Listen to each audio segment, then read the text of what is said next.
Nors sunkmetis palėtė visas su statybų sektoriumi susijusias sritis, transporto infrastruktūros inžinerijos įmonėje KEL projektas darbo netrūksta.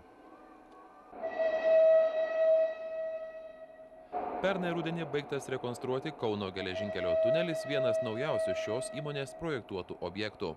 Jam įgyvendinti buvo skirta ES fondų parama. Darbas buvo tikrai labai įdomus, labai sudėtingas, tiek mes projektuotojai įdėjom daug pastangų. Darbo buvo visiems, ir projektuotojams, ir statybininkams.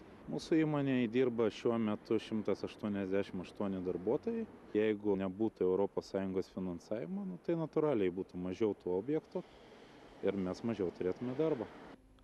Susisiekimo ministerijos strateginio planavimo skyriaus vedėjas Andrius Šniuolis teigia, kad projektuotojai, inžinieriai, architektai ir šiemet pajus ES paramos naudą.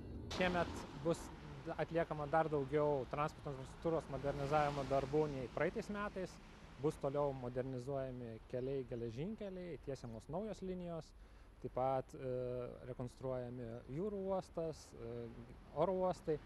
Ir tikime, kad šiais metais projektuotojams, inžinieriams, architektams darbo tikrai netruks.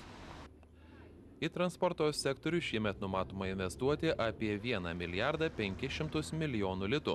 Iš jų 1 milijardas 100 milijonų litų sudarys ES struktūrinė parama.